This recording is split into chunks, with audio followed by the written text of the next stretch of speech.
¿Cuándo levantar capital y cuándo no? El mejor capital es de un cliente que te paga. Te trae los problemas que te trae un cliente, pero no te obstaculiza de ninguna forma la gestión de tu negocio. Todo inversor puede hacer que la gestión de tu día a día es un poquito más difícil. Me gustaría que la gente entendiera hoy es qué busca un inversor y qué tiene que buscar un emprendedor. El inversor te trae tres cosas: contactos, conocimientos y capital. Cuando esas tres cosas te pueden ayudar a escalar más, pues entonces vale la pena hacerlo. Entonces llega la AI y en nuestro sector nos impacta un huevo. ¿Cómo el emprendedor tiene que adaptarse a esto? La competencia es mayor. Hay que pensar más allá del producto. Cuando tú inviertes en una etapa temprana, tú inviertes pensando, pues yo puedo sacar 10 veces mi dinero. Esto es muy importante porque modifica mucho la valoración sobre la cual puede levantar pasta. Para que la gente entienda cuándo tú estás invirtiendo, en qué momento buscas una rentabilidad y de cuánto, por qué alguien te pone dinero. ¿No? Porque parece lo de levantar dinero, pero ¿por qué?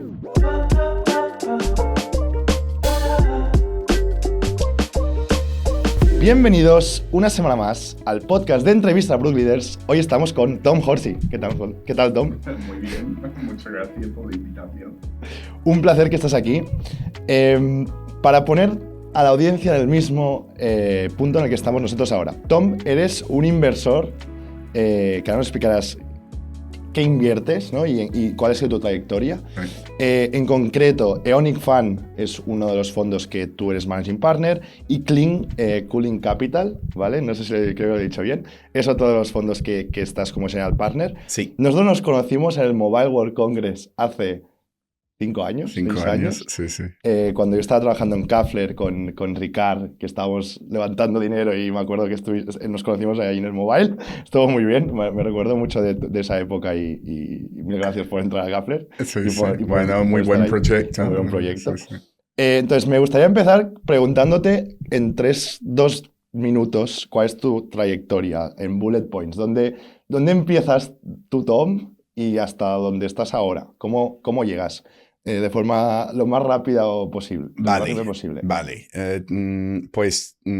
Llego a España en 96 para perfeccionar, que sigo en la tarea, ¿no? Para perfeccionar mi español.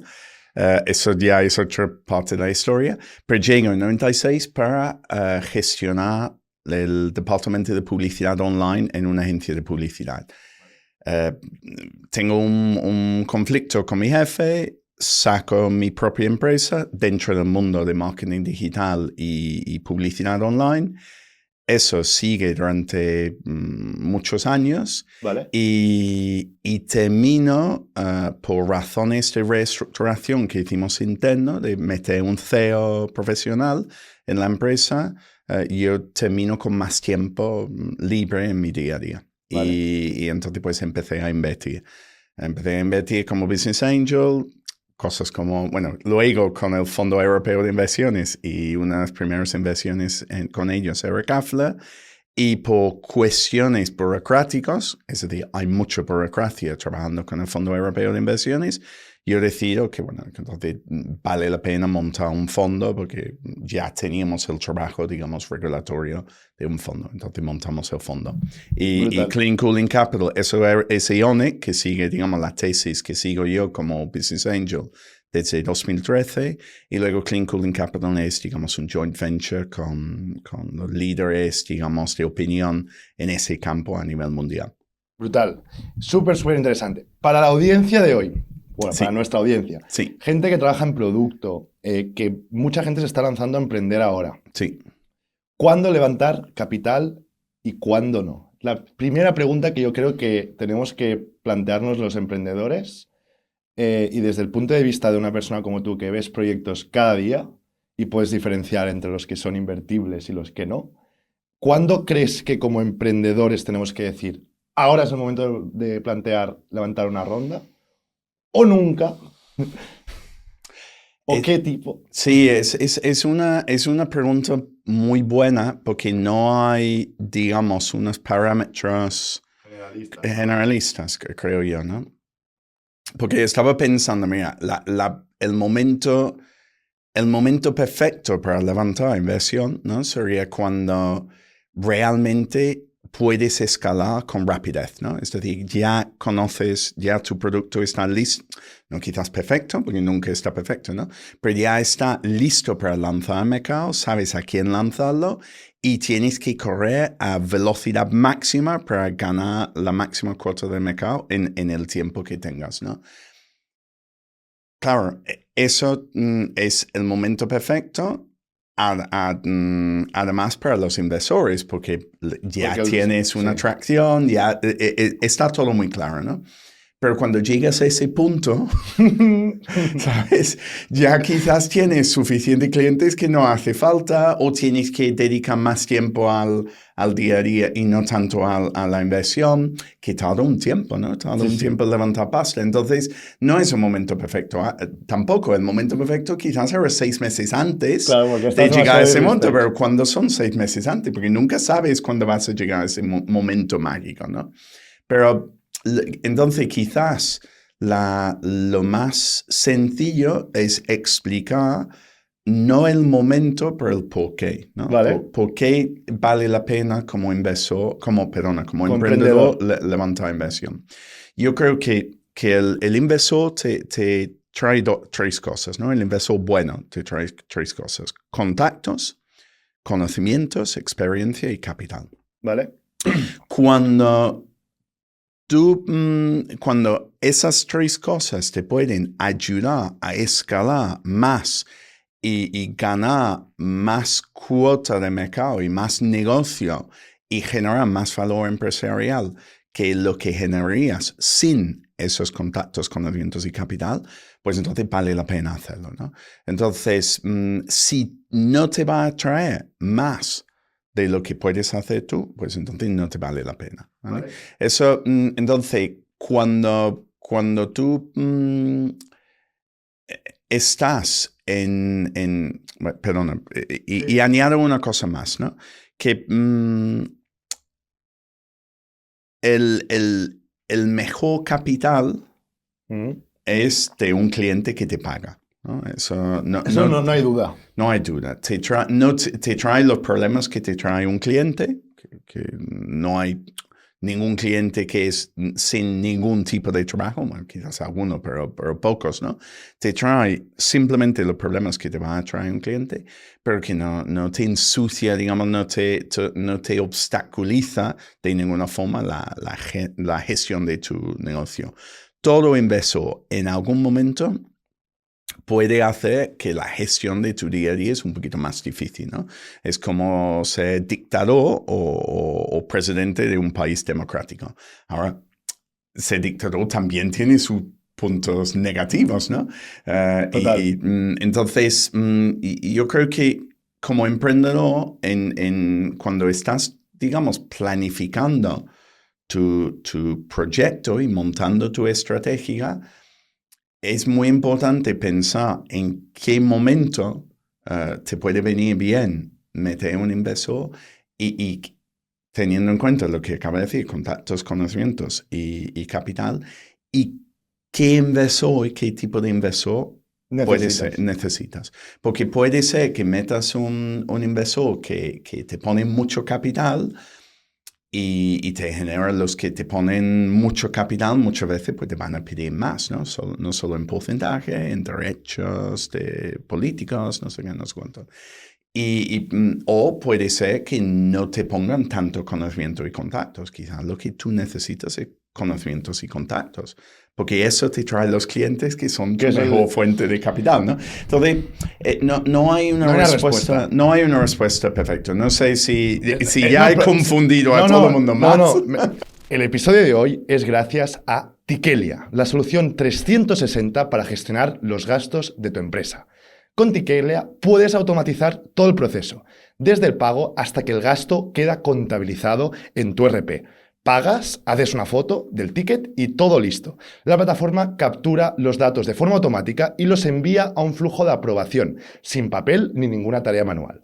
Puedes configurar, primero, políticas de gasto y flujos de aprobación multinivel. Puedes reducir el fraude interno y vas a ahorrar hasta un 75% del tiempo administrativo dedicado a la gestión de gastos. Además, Tikelia incluye tarjetas corporativas, físicas y virtuales, con límites y restricciones personalizables, incluso para gestionar suscripciones y evitar cargos inesperados que todos hemos tenido. En la parte financiera, Tikelia automatiza la conciliación bancaria, la liquidación y la contabilización, reduciendo errores y tiempo en el departamento contable. Y además, Tikelia ofrece la recuperación de IVA con un fee a éxito. Pagas por factura recuperada, tanto a nivel nacional como a nivel internacional. Tikelia es una solución desarrollada por Innology, empresa tecnológica española que nació hace muchísimo, en el 1986, y que también tiene otros productos súper interesantes como Nubora, su gestión horaria y control de accesos, y Marino RP, su plataforma RP y CRM,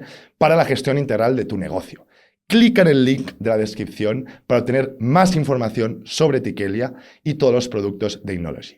Ahora sí, os dejo con un episodio de esta semana y mil gracias, Tikelia, por apostar por nosotros. Me gustaría que la gente entendiera hoy es qué busca un inversor y qué tiene que buscar un emprendedor, ¿vale? Entonces, antes de ir a la parte más de inversor, volvemos al emprendedor, ¿vale? Sí. Y otra duda que tengo es, muchos no, se dice que en las etapas muy early stage de un proyecto, el inversor entra por el equipo, ¿no? Que esto es el claro ejemplo de tu inversión en Kafler, ¿no? Sí. Vale la pena explicar eso un poquito. Claro. Tú desde tu perspectiva, porque tú estabas Sí, ahí. Yo estaba ahí. Sí. Y tú viste lo que pasó. Sí, o sea, yo justo, o sea, es interesante hablar de esto y también de entender cómo, de cara al punto del emprendedor, ¿vale? ¿Qué se tiene que...? O sea, para llegar a hacer una early stage round bien hecha, como se tiene que hacer, ¿tiene que estar obsesionado en esta primera atracción y poder escalar para que el capital sea más eficiente? ¿O en centrarse como un loco en entender bien, coger un buen equipo, ¿no? Y que ese equipo te llevará a donde te va a llevar, pero aún no lo sabes, ¿no? O sea, mi duda es, cuando vas a early stage, si lo importante es el equipo, realmente lo más probable es que en el momento que estés de early stage de equipo sea difícil tener esa atracción, porque es lo que decías tú, no has llegado, ¿no? Pero entonces tampoco es un muy buen momento para levantar capital. O sea, ¿cuál es el trigger que nos tiene que hacer a los emprendedores de decir, ese es el momento, ¿tenemos el equipo perfecto o ya tenemos tracción perfecta? O sea, el equipo tiene que ser perfecto siempre, esto es evidente. Pero ¿me explico? No sé si me explico. ¿Es un optimizar por equipo al principio? ¿O optimizar por algo de tracción que hayas visto y go for it por ahí? Y ahí necesito capital. ¿Me explico? Sí. Yo creo que las dos cosas van un poco en paralelo, ¿no? Volvemos a lo mismo, que no es ni una cosa ni otra. Tú necesitas montar para cualquier proyecto el mejor equipo que puedes, el más complementario, el más capaz de crecer. Es verdad que el equipo puede cambiar, ¿no? Con el tiempo. No es necesario. Bueno, tú estabas en Kafler y ya no estás en Kafler. Es decir, que el equipo de un momento no necesariamente tiene que ser el mismo que 3, 4 años más tarde, ¿no? Pero las dos cosas van en paralelo. Ahora, si buscas levantar inversión, tener algo de tracción es útil porque es una muestra de la capacidad de ejecución del equipo, ¿no? De que el producto tiene sentido, que los clientes les gusta, que estos son capaces de vender, son capaces de crear un producto que alguien quiere comprar. Hay muchos checklists, ¿no? Hay muchos checklists que eso dice, Dios, si tienen clientes que le pagan por el producto que están vendiendo, alguna capacidad de ejecución tienen, ¿no? Y montar un buen equipo también es una muestra de la capacidad de ejecución del equipo founder, ¿no? Entonces, yo creo que hay que hacer las dos cosas a la vez. Una cosa que hacen mucho los americanos, por ejemplo, y no se hace tanto en Europa, que no sé si es la mejor idea siempre o no, porque depende como todo, depende de la situación, pero que muchas veces tiene advisors, ¿no? Al principio de una empresa van y buscan quién puede ser el mejor mentor para mi proyecto. ¿Vale? Y buscan el mentor y le pagan normalmente en porcentaje, ¿no? ¿Vale? Y entonces cuando tú montas tu deck, tu presentación a inversores o a clientes o lo que sea, tú tienes unos advisors que son muy buenos. ¿Vale? Eso es muy buena señal tanto para el inversor como para el cliente. porque le da mayor confianza en el producto, ¿no? Y sí es verdad que hoy en día no es demasiado difícil conseguir que alguien te mentorice. Yo mentorizo a proyectos. Hay una persona que el otro día me vino, que le mentorizo todos los meses, ¿no? Creo que le doy 2 meses, perdón, 2 horas de mentorización al mes, ¿no? Y vino con un problema el otro día. Dije, tengo aquí un conflicto, no sé qué, no sé cuánto. Me vino con una cosa y yo le estaba pensando y digo, Dios, ¿verdad que aquí tiene un problema? Y me vino una idea. Y digo, Dios, yo sé cómo resuelve ese problema. Vale. Y entonces le dije, mira, yo creo que tiene que hacer estas cosas. Y me dice, Dios, me acabas de, ¿sabes? De solucionar un problema que le estaba dando al coco de una forma continua, ¿no? Entonces, y eso lo paga. ¿Sabes? Paga 2 horas al mes y le resuelve problemas. Pero ya hay muchas plataformas que te permiten hacer eso, ¿no? Entonces, yo creo que encontrar al mentor o al advisor, lo que queremos llamarlo, que te ayuda, es una forma de crear equipo que ayuda a vender tu proyecto tanto al cliente como a inversores, a todos. Eso a la vez te ayuda a conseguir los clientes y tener la atracción. Entonces, quizás, si vamos a decir un pequeño tip, quizás eso podría ser uno que de hecho busca cualquiera que está viendo esto, que busque online los decks de empresas en Estados Unidos y verán todos lo hacen. Tom, yendo también por este tema, otro tema que me parece interesante comentar es de cara del punto de vista del inversor, y ahora hablaremos más de la parte de inversor, ¿cómo se percibe que una idea, ¿no? Un proyecto vaya cambiando según va pasando el tiempo, debido a que conoce más el mercado, a que entiende más el problema, a que quizá cambia su ICP, su Ideal Customer Profile, ¿no? A quizá cambia incluso el producto, ¿vale? Que estamos viendo ahora muchísimos proyectos, muchísimos, que han levantado una cantidad de dinero al principio, se dan cuenta unos meses más tarde que el ICP correcto era ese o el otro, ¿no? Esto de cara del punto de vista del inversor se valora positivamente en el sentido de, ostras, como yo lo veo, esto ya es más personal, sin ser inversor, ostras, si no pivotas, si no cambias, si no ves el ICP, seguro que no lo vas a encontrar, ¿no? O sea, es mejor moverse que quedarse quieto según qué casos. Pero vosotros lo veis igual. ¿Cuál es la reacción si te viene un emprendedor que acabas, hace 6 meses has metido un ticket de VA y te dice, oye, Tom, nos vamos a hacer todo lo contrario? ¿Te preocupa? ¿Cuál es tu reacción? Yo creo que pivotar y adaptar al mercado es una necesidad. Ahora, tenemos algunos casos donde justo eso ha pasado, ¿no? Que hemos invertido en una cosa y ha cambiado. No ha cambiado totalmente, es decir, no que estaban antes pintando de negro y ahora de blanco, ¿no? No, es pero de de negro a gris es bastante común, ¿no? Ahora, el problema es que solo tienes unas cuantas veces que eso lo va a aguantar tus inversores, ¿vale? Entonces, si hay veces que esto te lo piden 2 o 3 veces, viene y dice, mira, tú has invertido en X, ahora X no es X, ahora es Y, ¿vale? Lo veo, tiene sentido, vamos a invertir en Y. Luego viene y dice, no, pero Y no era exactamente correcto, ahora es Z. Quizás confías en Z, pero ya te cuesta lo más grande. Y si luego viene y dice, no, realmente es A, dice, coño, que hemos dado una vuelta entera, ¿no? Y cuando tú vas pivotando, sí es posible que empiezas con X y terminas con A, ¿no? A nivel, digamos, negocio, ¿no? Pero tienes que tener cierto cuidado entonces con... como Pedro y el lobo. Si tú gritas lobo una vez, perfecto. 2 veces, bueno. 3 veces, ya me cuesta, ¿no? Pero totalmente agree, pero no ves... O sea, mi duda es, si al final... Vamos al early stage, ¿vale? Nos vamos a early stage, empresa que recién constituida o muy early stage. Al final, y yo cuando tú invertiste en Caffer, yo creo que invertiste por Ricard, únicamente por Ricard. O sea, está claro, ¿no? Sí. Entonces, ¿cómo cambia tu percepción del proyecto? Porque al final es tu percepción de Ricard, ¿no? O del emprendedor.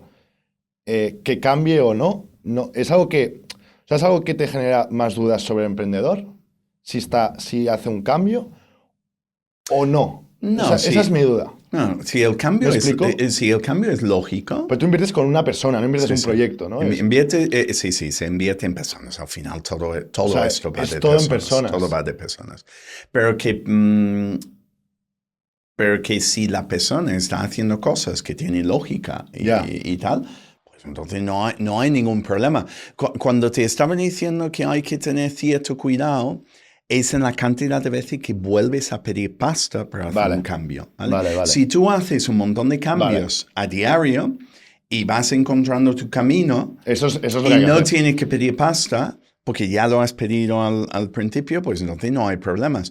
Pero si tú vuelves y dices, no, ya he visto que necesitamos hacer esto, entonces necesitamos más dinero, pues, te van a permitir 1 o 2 Ya, total. de esos. No te van a permitir 3 o 4, porque dices, Ya. en algún momento... Tengo que saber de dónde estoy metiendo mi dinero. Exacto. ¿Y cuál es tu plan?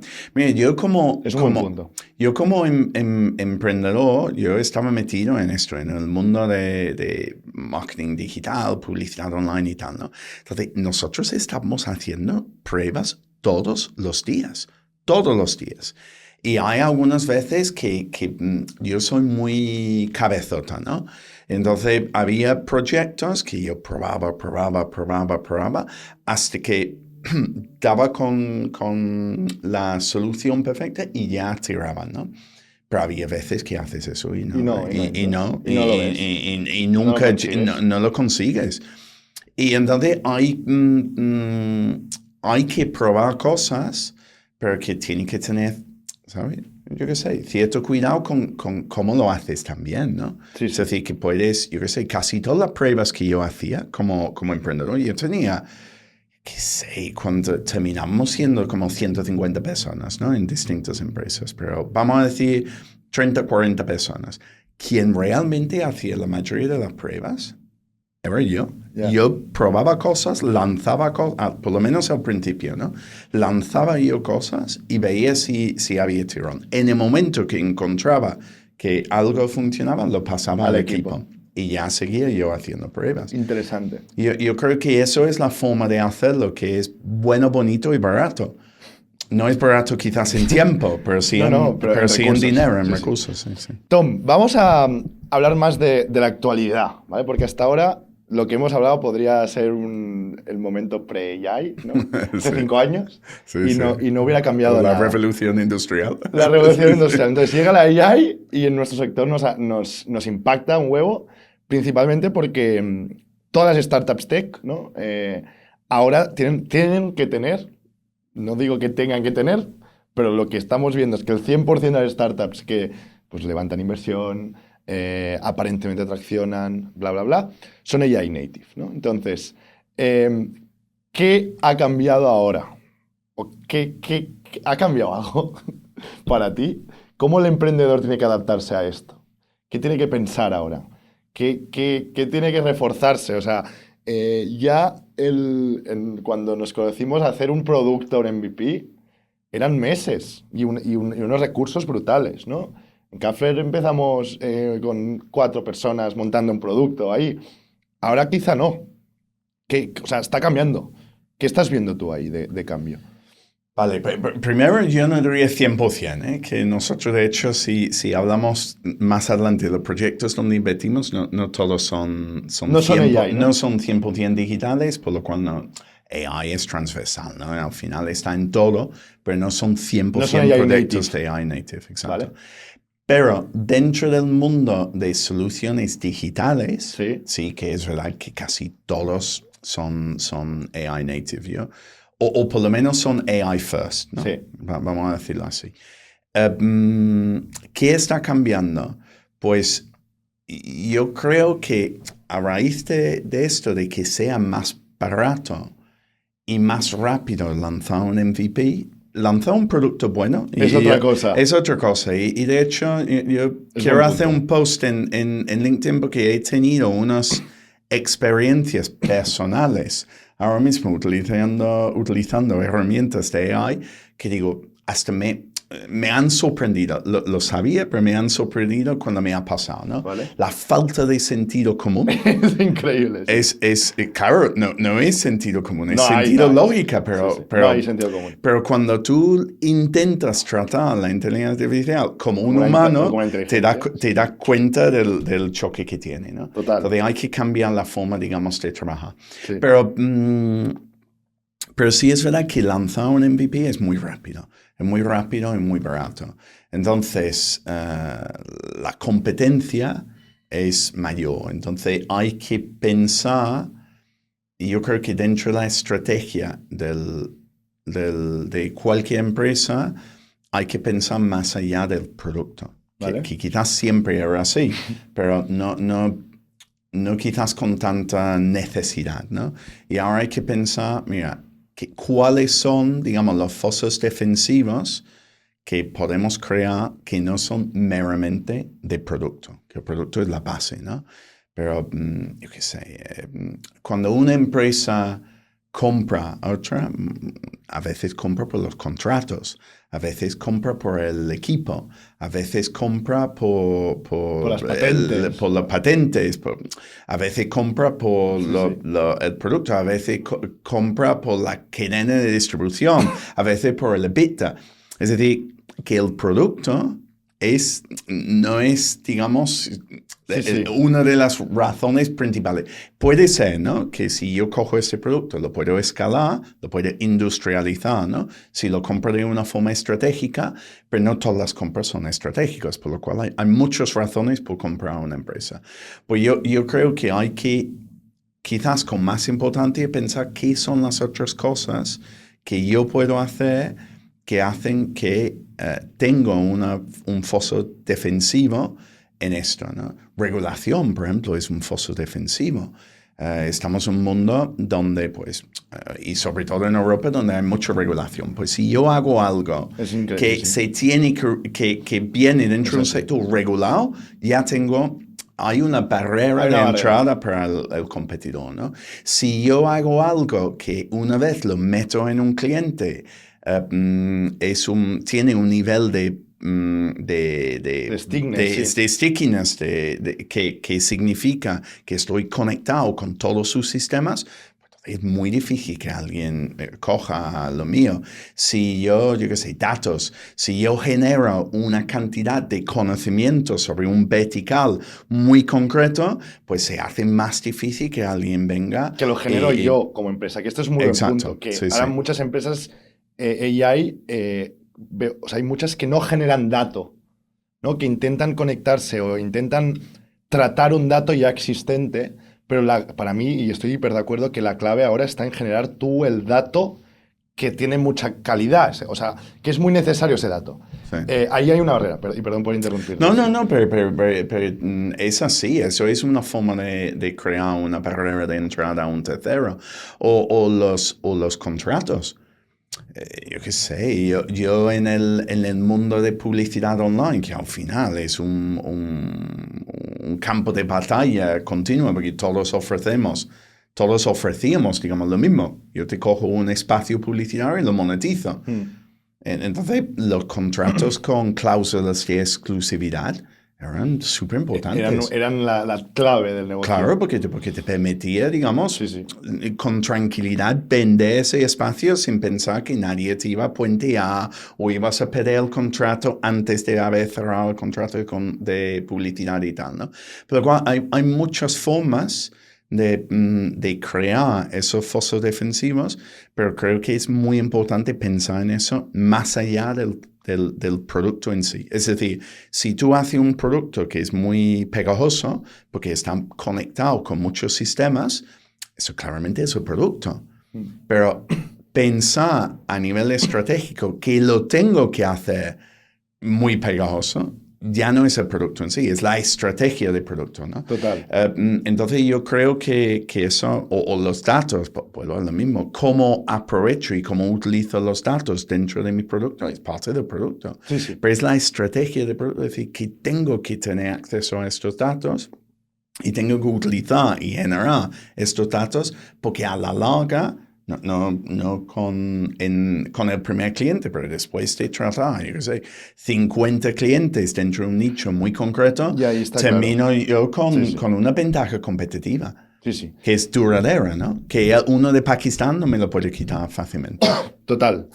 O alguien solo en su casa. Sí, bueno, Sí, sí, o alguien solo en es su que es casa en así. Pakistán. Lo que quiero decir es Sí, que sí, ya sí, sí. con un producto digital, Sí, sí. tu competencia es mundial y cuando encima se puede crear MVPs muy rápidos y idioma deja de ser No es un la no es una barrera barrera. que antes era, ¿no? Sí, sí. Entonces, pues, Hay que- hay más competencia, vamos, potencial. Tom, vamos a hablar de un caso práctico, ¿vale? Para que la gente lo entienda. O sea, a mí lo que me gustaría ahora hablar más de punto de vista del inversor, ¿vale? ¿Qué es lo que espera cuando invierte en una startup? ¿Vale? O sea, tú cuando inviertes en una startup, en tu cabeza hay un plan o tienen que pasar unas cosas que si pasan será un success, si no pasan, pues habrás fallado, ¿vale? Entonces, si nos metemos en una startup early stage, ¿no? Y vamos a simular números fáciles, ¿vale? O sea, imagínate una startup early stage que hace una ronda de 1 millón, pongamos, ¿vale? Que es una buena ronda en un momento early stage. Tú como inversor business angel o a través de tus fondos o tal, ¿cuánto invertirías? Potencial, sé que no hay una receta, ¿vale? Sé que cada caso es un mundo, pero un caso average para que la gente entienda cuándo tú estás invirtiendo, en qué momento buscas una rentabilidad y de cuánto, ¿vale? Y también para entender si el emprendedor está dispuesto a hacer este camino o no, ¿no? Creo que es importante entender por qué alguien te pone dinero, ¿no? Porque parece lo de levantar dinero, pero ¿por qué? ¿No? Vale. O sea, ¿cuál es el Mira, retorno de eso? un fondo de inversión para que se puede decir que haya tenido éxito a la hora de rendimiento, necesita dar mínimo 3 veces el dinero invertido. ¿Vale? ¿Vale? Como no se invierte todo el dinero que un inversor en el fondo, un LP, lo que lo llamamos en el fondo, compromete al fondo, ¿no? Porque hay una parte que va a fees, que nosotros tenemos que hacer el trabajo y durante, como norma, 10 años, por lo cual hay que cubrir, hay Vale. un Hay un pico, coste de estructura, ¿no? hay un pico De que va a salarios, eso, ¿no? de lo que sea. Que más o menos podemos decir que es el 15%. 15% del total dinero aportado por el LP es Large Partner. Limited Partner. Perdón. Sí. Que es la persona que invierte el dinero. Sí. O sea, que pone el dinero, pero no ejecuta inversiones. O sea, él pone y busca el retorno. Lo subcontrata, Lo digamos, subcontrata a a un nosotros tercero. como para Vale. gestionarlo. ¿Vale? 15% se va a fees.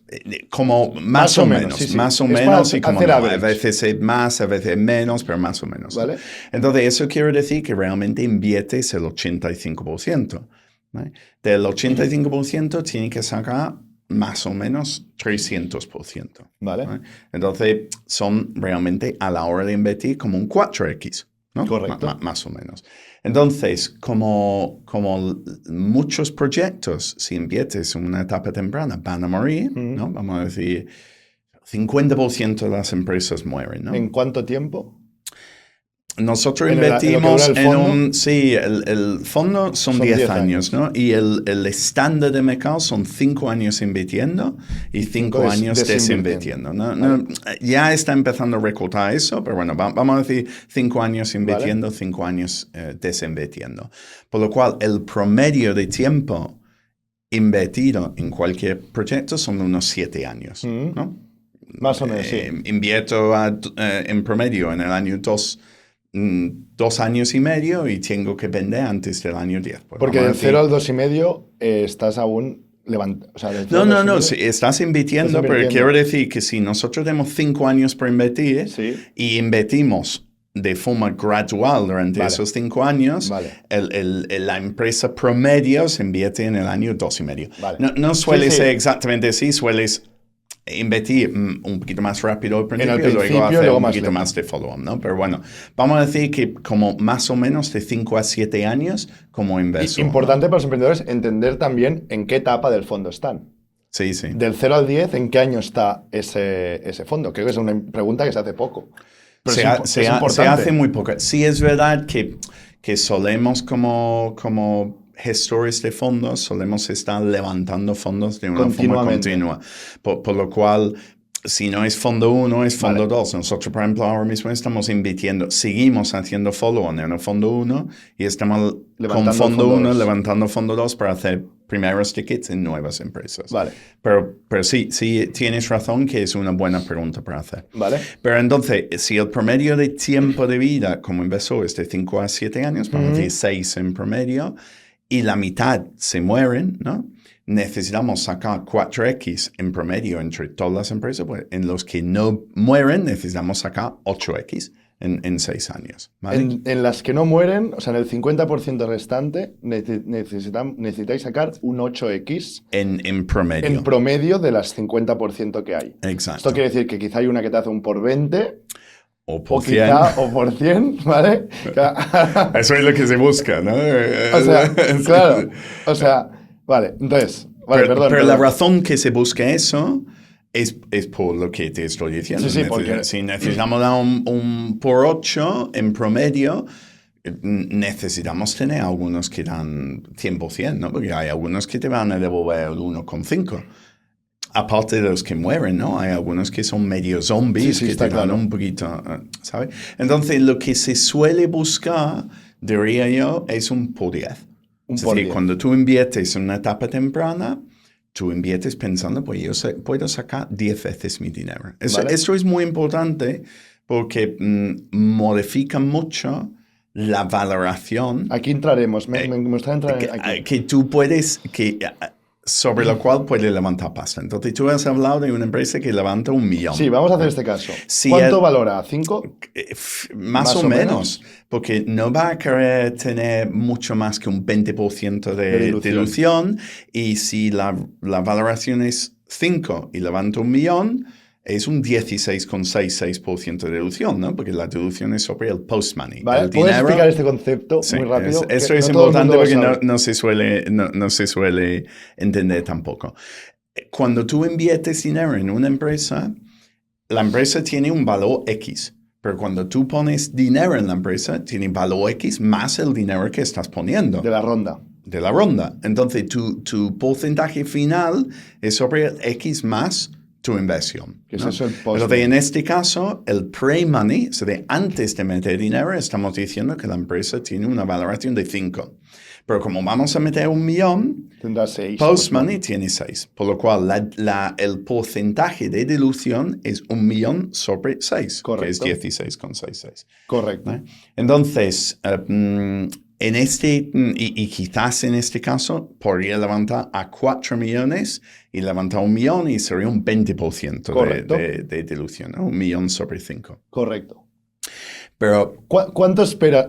En este caso, esta ronda hipotética, en tu caso, ¿cuánta cantidad meterías? bueno, nosotros como... O sea, más o menos. nosotros como- porque tenéis un porcentaje mínimo de compañía que tenéis que tener. nosotros, Una tesis. sí, nosotros intentamos tener el 5% como mínimo. 5% mínimo. Y el máximo 20, 25 como muchísimo, ¿vale? ¿Vale? Es decir, entre 25 ya ha 5 pasado varias rondas, entiendo. Ese es el ¿No? tema. Allí está el tema. Entonces, normalmente, si te metes en una empresa muy temprana y pones una cantidad relativamente alta de la ronda, pues puedes terminar con un porcentaje alto para empezar, ¿no?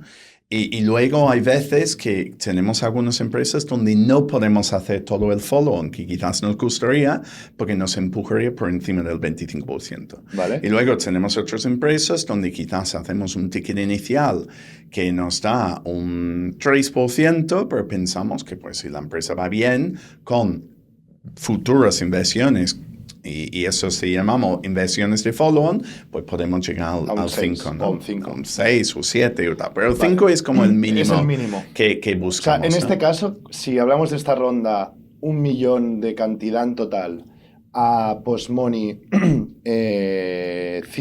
6 millones, Tenemos que poner 300.000. tenéis que poner 300.000. Pero nosotros no ponemos 300.000. Vale. Entonces, normalmente nosotros metemos tickets de 100.000, pero con follow-on hasta 2,5 millones. Vale, o sea, Es- pero entonces en esta ronda ya no entraríais. Y, está tirando arriba.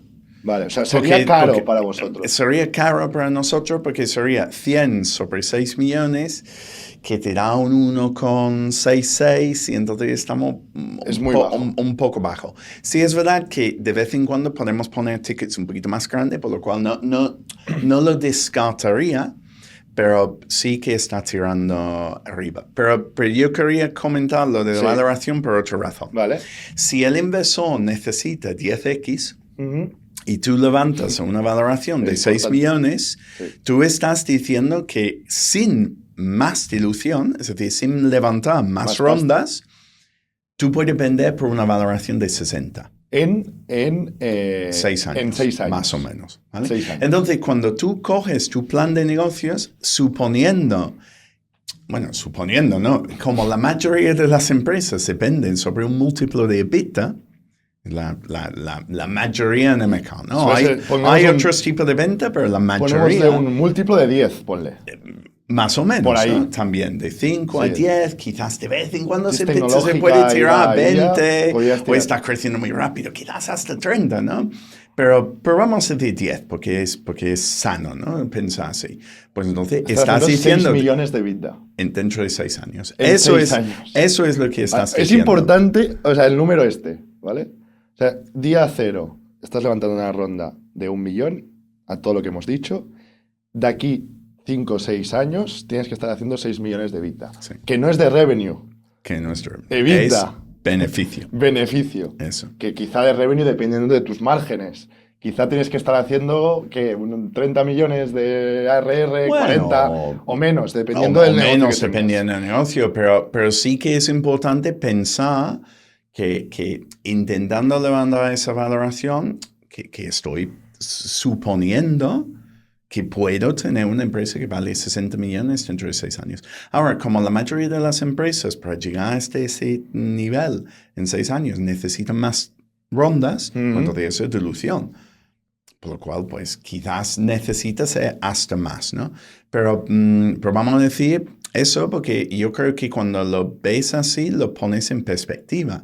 Es verdad que hay todo tipo de momento, hay todo tipo de inversor, hay inversores que van buscando el unicornio, entonces que algunos se caigan por el camino y tal, no les preocupa tanto porque van al 1000x o 500x o lo que sea, ¿no? O 100x y tal.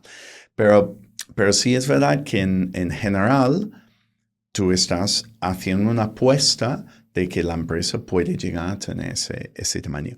Y muy pocas empresas consiguen eso. Sí. Y en Europa aún menos.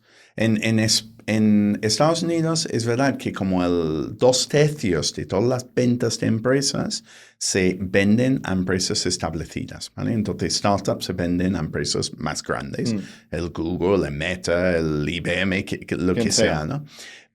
En Europa se compran mucho menos empresas. Empresas establecidas compran mucho menos startups. Entonces, eso también pues añade, digamos, un poco de complicación a la hora de vender una empresa por más. Porque sí, y allí llegamos un poco a la venta por beneficios. Porque si fuese una empresa más grande comprando una startup, lo comprarían muchas veces por cuestiones estratégicas. Lo que yo comenté antes, ¿no? Yo compro la empresa y como yo tengo, yo qué sé, canales de distribución a nivel global y esta empresa solo está funcionando en 4 países, pues entonces yo puedo escalar la empresa, las ventas de esta empresa muchísimo, por lo cual me da igual pagar más. Correcto. Pero como eso no suele pasar en Europa, se vende por múltiples de venta por esa misma razón, ¿no? No hay tanta venta estratégica. Hay. Y es lo que se tiene que intentar hacer. Porque entonces sacas, un poco como el pre y post money, ¿no? Sacas un valor de empresa en el momento actual, pero luego hay como un múltiplo que puedes sacar por la capacidad de escalar que tiene tu comprador. Que eso no es numérico, ¿no? No. O sea, hay un múltiplo que ahí es donde se puede hacer un muy buen deal para un inversor, para un emprendedor, para quien sea. Perdón, solo añado una cosa, como estamos hablando de estrategia de producto, sí es algo que quizás puedes contemplar dentro de tu estrategia de producto. Estos números, dices. La venta estratégica. Vale. Entonces, si estamos hablando de que una de las cosas, una de las posibilidades es hacer que tu producto sea muy pegajoso, ¿no? Dentro del suite de soluciones que tiene suponiendo que B2B, ¿no? O B2C, dentro del suite de soluciones que está utilizando tu cliente, algunos de esos quizás son tu comprador. Y hay forma, no digo que cambies toda tu estrategia pensando que voy a vender al futuro, ¿no?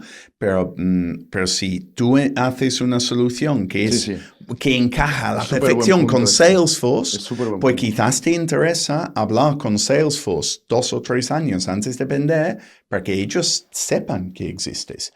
Porque entonces ven, esto sí que tiene un valor de estrategia para nosotros. Esto es un muy buen punto y creo que cuando los emprendedores decidimos mercados, o sea, en más early, cuando aún no tienes nada, como no puedes definir una estrategia porque aún no tienes nada, o sea, sí que es interesante el nada, estar en un espacio, en un mercado donde hayan potenciales compradores tuyos grandes. O sea, y no solo que hayan compradores tuyos grandes, sino de que este tipo de empresas compre. O sea, que estén acostumbradas a comprar startups. Y esto creo que se mira poco antes de empezar un proyecto, ¿sabes? Y también creo que de cara a emprendedor a inversor es una buena cosa a comentar. Porque el inversor quiere liquidity. O sea, sí que es verdad que en un inversor early stage lo más probable es que su venta no sea al industrial, ¿no? Sería a otro fondo más grande que vendrá en esa vida. No siempre es así, pero en un fondo más pequeñito early stage, quizá su venta viene de otro fondo, no viene de una venta. Pero también es interesante que tenga esta visión, porque el otro también la tendrá. Sí, yo creo que es fundamental, por lo menos, que está ahí. Que esté ahí. No que te modifica tu gestión diaria de la empresa, pero está bien tenerlo ahí. Hasta tú hablando de empresas, si tú tienes, como a veces la gente compra contratos, si tú solo funcionas en España. Es que ese es un buen porque punto. estamos en España y tú tienes un montón de clientes, son empresas españolas, medianas y tal, pues quizás un francés dice, Dios, es que yo para entrar aquí, hacerme un hueco en este mercado, tengo que vender a todos estos. Entonces tus contratos tienen mayor valor. Sí. Lo mismo que si dice, pues yo lo hago en Colombia y quiero vender a un americano. Quiere entrar en Europa. Antes la gente lo hacían por idioma, ¿no? Que yo tengo algunas empresas participadas que hacían pues la venta de contenidos digitales, por ejemplo, y decían, no, pero nosotros lo hacemos en español. Eso ha dejado con IA. Ya ha dejado de tener importancia. Deja de ser una barrera, ¿no? Realmente. Tomo una pregunta por curiosidad. Eonic Fund es el fondo donde inviertes en startups early stage, ¿no? Y después el otro fondo, Clean Cooling Capital, perdón, que me está costando leer. Sí. ¿Invertís en empresas industriales? O sea, no digitales. O sea, puede ser digitales. Pero no de producto digital, ¿o sí? ¿De producto digital? Puede ser, ¿no? Nosotros allí, al final, todos los fondos tienen un tesis, ¿no? ¿Qué tesis tiene ese fondo? Pues la tesis del fondo es invertir en soluciones que no utilizan refrigerantes sintéticos. Es súper específico esto. Para enfriar o calentar con aire. ¿vale? Entonces, las bombas de aire, las máquinas de aire acondicionado en tu oficina y tal, casi todos utilizan refrigerantes sintéticos. Vale. La razón que utilizan refrigerantes sintéticos es que son patentables, entonces pues el mercado ha ido a donde pueden vender, ¿no? Porque los refrigerantes naturales son propano, CO2, aire, ¿sabe? Amonia, agua, son cosas que no son nada caros, ¿no? Sí. Utilizar. Mientras los refrigerantes sintéticos son muy caros. Un bote de esto vale un dinero, ¿no? Es un líquido refrigerante, ¿no? Exacto, Químico. Exacto, que un químico hecho por humano Sí. y tal. Entonces todos sabemos el coste, porque cuando vas con tu coche al taller y dicen, oye, no está tirando el aire acondicionado, dicen, ay, lo tengo que recargar. Lo que están haciendo recargando con un refrigerante sintético. ¿Qué quiere decir? La razón que tiene que recargarlo es porque ha caído, ¿no? Ha salido del sistema. El sistema no está totalmente cerrado. Vale. Estos refrigerantes sintéticos contaminan. Vale. Y entonces, pues nosotros estamos invirtiendo en soluciones que no contaminan, básicamente, por decirlo. Hay algunas soluciones, y por eso digo que algunos sí son early stage, hay algunas soluciones que son o digitales o muy deep tech que no utilizan refrigerantes de ningún tipo, que utilizan pues magnetismo o la electricidad para generar, digamos, hasta la propia tejido, el propio material, para no necesitar refrigerantes. Y en este fondo que invertís en este niche, ¿los retornos son mejores que los startups en average? Porque volvemos a lo que hemos dicho antes, ¿no? O sea, un fondo de Onyx Fund o cualquier fondo de VC, no sé qué tamaño tiene Onyx Fund, pero ponle un fondo de 10 millones, que es un fondo bastante average aquí en España, para encontrar este retorno de 5x, tiene que hacer que el 50% restante muere, por tanto, si te queda un 50%, tienes que llegar a un 8x, ¿vale? Más o menos. Un fondo como este segundo que comentábamos, ¿cómo van los números aquí? Porque quizá ya no vamos a ya no vamos a estas valoraciones, ya no vamos tampoco a estas proyecciones, pero ¿cuál es más rentable? Y vamos a ver, es muy buena pregunta porque realmente los dos son, yo diría, igual de rentables. Y quizás en Clean Cooling hay menos competencia. Hay menos competencia, pero también hay menos riesgo, ¿no? Porque se invierte en empresas, en la gran mayoría, que son ya establecidas. Algunas de las empresas que estamos analizando para invertir crecen al 40% anual, ya, sin inversión nuestra. Es bastante, ¿eh? Es bastante.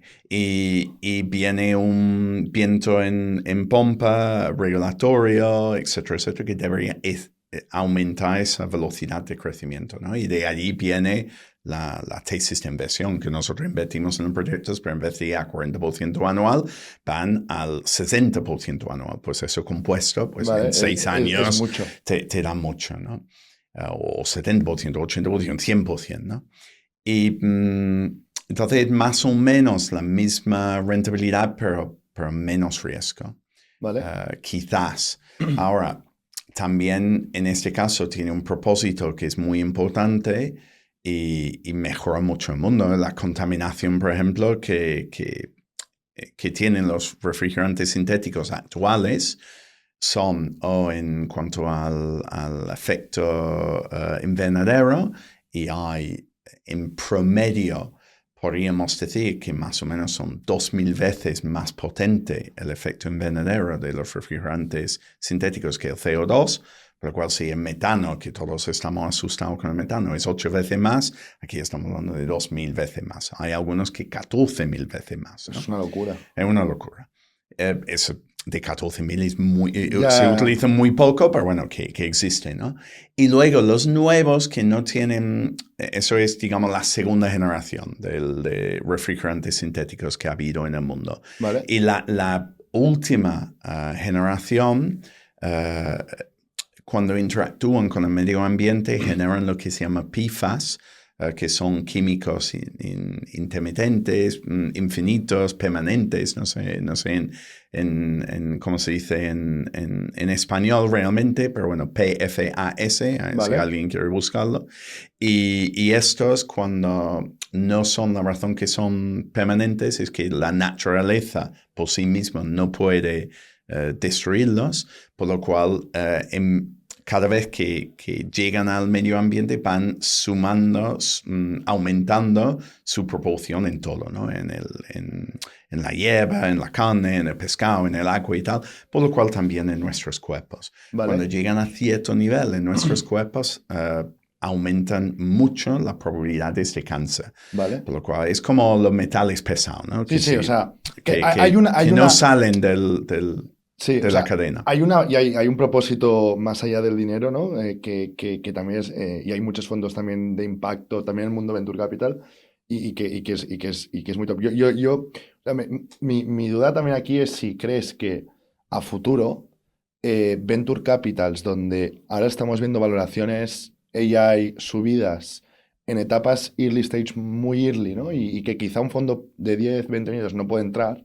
Mi duda es si estos venture capitals eventualmente podrán ir yendo a modelos más de toda la vida y ir a invertir en empresas con menos riesgo, pero quizá con un capital asegurado más asegurado, ¿no?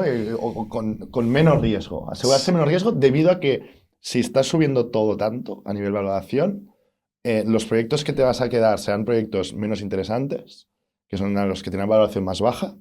Eventualmente tendrás menos probabilidad a triunfar. Y esto compounded puedes generar que no estés dando retorno al fondo.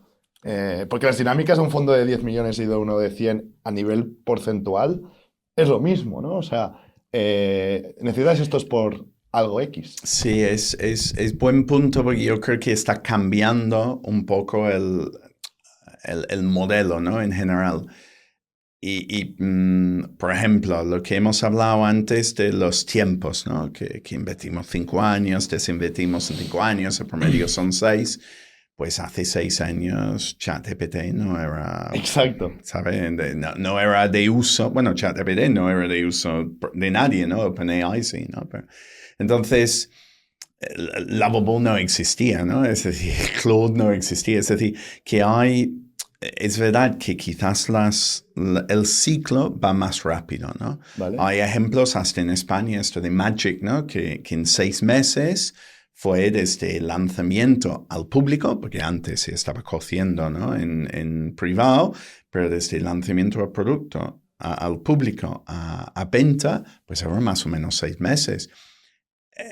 Una operación de M&A estándar Sí. te puede tardar 2-3 años y luego earnouts y no sé qué, no sé cuánto. Entonces, la estructura del mercado quizás no encaja 100% con la realidad actual del modelo. Entonces, no sé muy bien por dónde van a ir los tiros en ese sentido. Por ejemplo, lo que estamos hablando, las empresas europeas no suelen comprar estas empresas, pero si no lo compran y no pueden con la misma rapidez y agilidad generar estas soluciones internamente, van a terminar siendo competitivos en el mercado global. Entonces yo creo que hay muchas cosas que van a cambiar porque tienen que ser competitivos. Tienen que ser competitivos, si no, no va a haber retorno. No van a desaparecer. Y las empresas al final no creo que desaparezcan como tal, ¿no? Entonces, ¿por dónde van a ir los tiros en ese sentido? No lo sé. Pero sí es verdad que hay muchos ahora mismo invirtiendo en valoraciones que son muy altas porque la apuesta ahí es que el crecimiento va a ser brutal. Y se está viendo ya, o sea, en startups de early stage que los revenues están multiplicándose a un ritmo brutal que antes era mucho más difícil. O sea, que sí, o sea, o sea, hay realidad.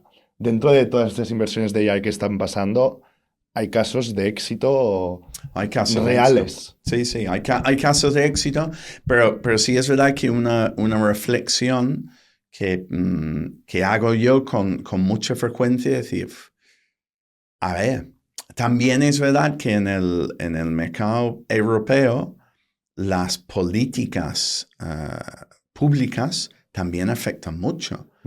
En España, por ejemplo, hay inversión pública en Deep Tech hasta un 85% de un fondo. Es una animalada. Es decir, un 15% privado, un 85% Es una animalada. pública. A nivel europeo es muy común que el 50% de un fondo sea público.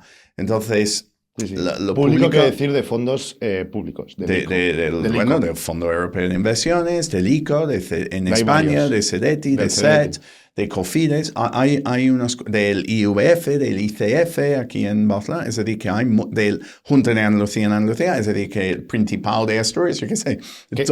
Es bastante común. Entonces, claro, allí hay políticas de inversión que hay que cumplir. Como entonces, que, por ejemplo, los fundadores tienen que estar haciendo una sociedad española, ¿no? En España, creo, ¿no? Bueno, sí, hasta X%. Hay reglas que te ponen, ¿no? Y si no estás invirtiendo dentro de un sector concreto, pues quizás tiene más o menos posibilidad de levantar esos fondos públicos. Correcto.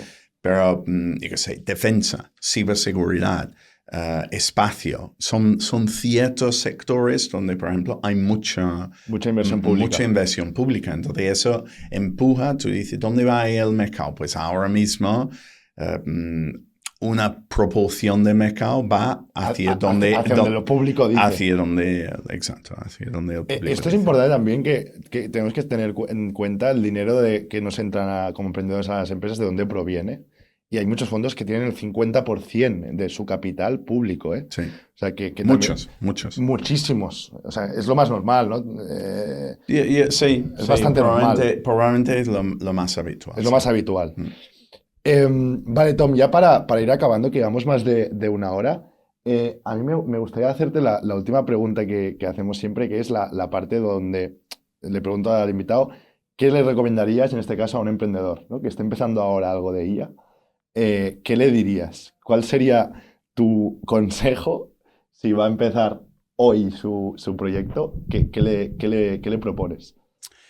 ¿O qué le recomiendas? Bueno, yo creo que estamos, y vuelve un poco a lo que estamos diciendo al principio, ¿no? Yo creo que estamos en un momento donde quizás la inversión de terceros no es necesariamente lo primero que tiene que buscar, ¿no? Ha habido un momento en la historia donde todo el mundo lo primero que hace es buscar ese ronda FFF, ¿no? Pero si ya han bajado mucho los costes y los tiempos, quizás no necesitas esa primera ronda de 300.000 euros. FFF, quizás no lo necesitas. Entonces puedes generar algo de tracción, ver que lo tuyo tira, y luego con eso ir a un equipo y a algo más grande y ya para escalarlo. Y si puedes hacer eso, quizás lo puedes hacer también a la vez que estás trabajando. Yo a mi hijo... Es muy difícil, Tom. Es difícil, pero yo a mi hijo, que ahora mismo está trabajando en Londres, yo le estoy diciendo, intenta hacerlo. Y es verdad que me dice, ¿pero dónde encuentro el tiempo, papá? Y digo, pues ya, no es fácil. Pero yo mis primeros negocios, yo también lo hice trabajando en otro sitio. Es decir, es un tema el riesgo... Es un tema de riesgo más que de tiempo, diría yo, ¿eh? Sí, es de que si no... Yo para mí, si no asumes riesgo infinito, que es dejarlo todo y emprender, es como que pierde, o sea, para mí pierde fuerza el proyecto, ¿sabes? O sea... Sí, pero quizás no en el primer instante. Sí, quizás. O sea, es decir, que todo esto todo en la vida es un tema de equilibrios, ¿no? Sí. Y si hay un momento que si tú no estás 100% dedicado a algo, no va a salir. No va a salir. Que me pasa a mí todavía. Venía aquí de camino, estaba diciendo, coño, que no he hecho esto y no sé qué, no sé cuánto. Dice, coño, cuando intentas hacer demasiadas cosas y no tienes ese foco, no te sale nada. Todo te sale mal, ¿no? Sí. Es cuando estás en la cocina cocinando y pones la tostada a la vez que estás haciendo, a la vez que estás fregando, a la vez que estás haciendo huevo y tal, y al final quemas la tostada. El huevo, como estás ya enfocado en la tostada, se quema el huevo. Como has ido con la tostada quemada para intentar quitar lo que está quemado, pues ensucias lo que estaba fregando, ¿no? Es decir, todo te sale mal. Entonces sí que hay un momento donde tienes que tener foco, pero cuando tú pones todo ese foco en toda esa carne en el asador, ya no tienes en ese momento un plan B. Plan B no siempre hay, pero que realmente ya ha dejado de cobrar, digamos, lo que antes estaba cobrando. Entonces, yo creo que hay un momento inicial donde puedes lanzar algo, ver si tiene tirón, y dentro de tu plan, saber cuando das, digamos, el salto, ¿no? Totalmente, ¿eh? O sea, y es una cuestión de, como siempre, equilibrio y equilibrar riesgo. Sí. Y no apostar todo en tal. Sí. Y Tom, ya ahora sí para acabar, ¿cómo ves tú, y justamente a tu hijo, ¿no? Con todo lo de IA y todo un poco el miedo que se ve en el mundo laboral, white collar jobs, donde la IA puede aparentemente hacerlo mejor que nosotros o igualarlo en un porcentaje, ¿cómo lo ves tú esto a futuro, a nivel laboral? ¿Crees que tú que llevas ya muchos años viviendo proyectos digitales, ¿crees que el mundo digital de aquí 10 años seguiremos pudiendo vivir de esto? O sea, que van a salir startups que están haciendo negocio, ¿no? Teniendo unos players tan bigs que pueden eventualmente dominar todo el mercado. ¿Cómo lo ves esto? Yo creo que con la edad uno se da cuenta de todo lo que no sabe, ¿vale? Con más claridad, ¿no? Inicialmente tienes todas las respuestas y con el tiempo te das cuenta de que cada no vez tienes. Que pasas más tiempo Cada te das vez cuenta que te sabes das cuenta menos. Sí, que sabes menos, ¿no? Aunque sabes más, pero porque sabes más, pero Por eso te das cuenta de lo que por eso te das sabes. Cuenta de eso. Sí, puede ser. Entonces, yo a eso yo no tengo la... Es muy difícil. O sea, es muy difícil. Sí es verdad que me... Bueno, no voy a terminar en un punto pesimista, porque yo creo que hay cambios que van a pasar en la sociedad que en la historia no han terminado bien, ¿no? Pero a nivel puramente empresarial, yo creo que es muy buen momento para emprender, para sacar proyectos, pero tenemos que reinventarnos cada vez más rápido. Tanto en la inversión como en el producto, En todo. Yo, ¿sabes? Estoy muy de acuerdo. Que cada día te salen... Estaba hablando con uno ayer, estamos hablando de distintos LLMs, ¿vale? Sin entrar en agentes o software que utiliza IA y tal. Simplemente estamos hablando de los LLMs. Y yo estaba diciendo que había hecho una cosa el día antes, donde había empezado con ChatGPT, luego no me gustó la respuesta, pasé a Gemini, y él dice, no, que yo estoy utilizando hoy en día más Claude, ¿no? Y digo, sí, es verdad que Claude Code o Claude Cowork o todas estas cosas que están, que parece ser que van mejor que Gemini, pero dentro de 2 meses, yo qué sé, ahora ChatGPT era una cosa relacionada con la salud, ¿no? Personal. Digo, pero ChatGPT ya ha sacado ChatGPT Healthcare en Estados Unidos. Justo la semana pasada anunciaron. Exacto, porque no lo puede utilizar ahora mismo en España. Pero Claude también ha sacado una de Healthcare. Entonces, y Gemini va súper bien con este tema. Entonces, ¿cuál utilizar? Entonces, continuamente estás probando cosas y formas de utilizar estas herramientas solo pensando a ese nivel. Y luego hay muchas más capas de soluciones que ahí está la oportunidad quizá del mundo startup o hacia donde estamos viendo ahora. Sí, bueno, hay oportunidades en lo que hemos dicho, ¿no? En verticalización, en los datos, hay oportunidades a nivel crear soluciones. Pero también es verdad que nos tenemos que reinventar y tenemos que tener esa agilidad. Yo creo que a la larga, probablemente eso significa que cierto perfil de esto no sé si se ha apagado. Sí, tranqui. Se ha apagado. Grabaremos Pues, solo el audio. vale, pues, Ha llevado un minuto solo. Vale. Pues cierto perfil de emprendedor quizás tiene una ventaja aún mayor, ¿no? Porque quien sí tiene esa capacidad de ser flexible, de crecer, de aprender de forma autodidacta y de moverse y pivotar, pues quizás tienen aún más ventaja de lo que tenía hace 4 o 5 años.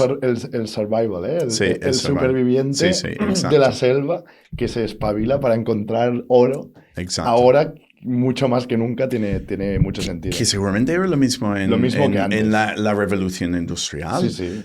Quien se movía más rápido y tal, pues encontraba la solución, yo qué sé. Hasta allí había más barreras geográficas, ¿no?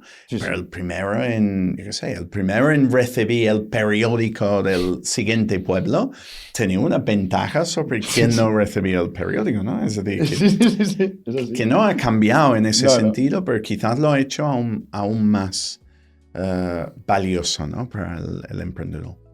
Pues Tom, nos quedamos con esta reflexión que me ha gustado mucho. Mil gracias por venir al podcast. Gracias también por apoyar al ecosistema emprendedor.